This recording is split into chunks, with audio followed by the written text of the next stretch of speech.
One of the most interesting stories that we can read from the Bible is the story of Joseph, his father, and his brothers. Joseph, coming from a big family, having 10 brothers, you know what you would expect. And Joseph was the favorite of his father Jacob because he was born of the woman whom Jacob really intended to marry, which was Rachel. So when Joseph was born, he was the one who received all the attention from his father. He even received a coat of many colors. And this drove his brothers mad. And up to the point that they decided to sell him into slavery.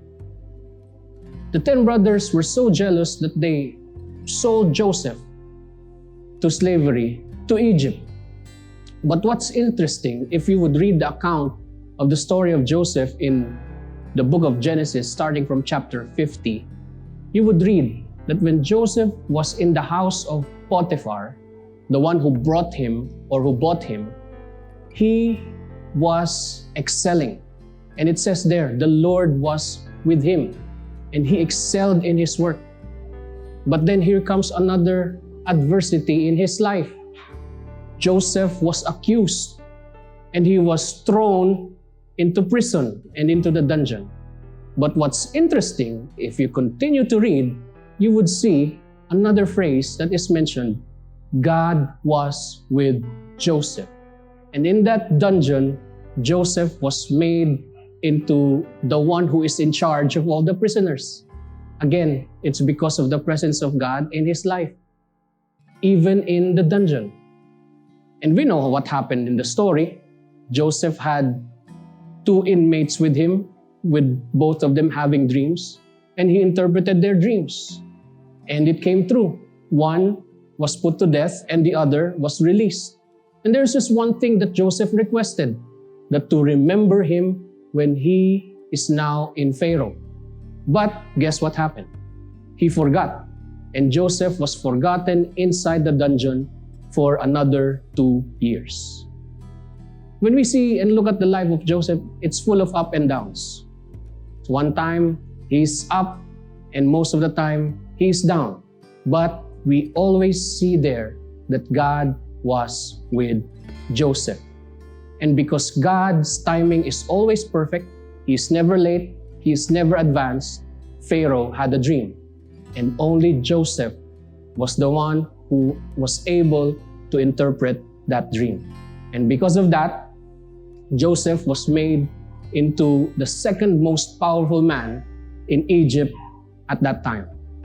And of course, because there was a famine in the land, people came to Egypt to buy food. And here comes his brothers, 11 of them, because they now had a younger brother named Benjamin. And to make the long story short, they were afraid of Joseph. But Joseph revealed himself to be that same man whom God prepared and whom God was with from being sold into slavery, into the dungeon, and now second in command in all of Egypt.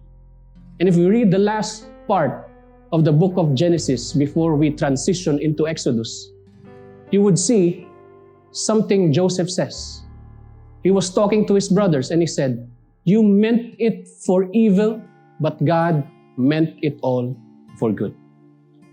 And we can relate to that. Sometimes there are adversities in our life. Sometimes we are down in the darkest valleys of our life. But that is the time and the point when God is preparing us to trust in His strength and to trust in His grace. And eventually, when we rise to the top, we would see the purpose why God intended those things to happen in our lives. Just like Joseph, things that happened in his life was all for preparation for what God had purposed it to be. So brothers and sisters in the Lord who are listening to this right now, if you are going through things in your life, you are going through struggles, maybe you're experiencing anxiety, depression, or whatever struggles you are going through, God has a purpose. And He will never waste that pain in your life. And He would use that pain for the purpose for you to grow in your faith in Him, to trust Him more. Because in our weakness, there God gives us strength.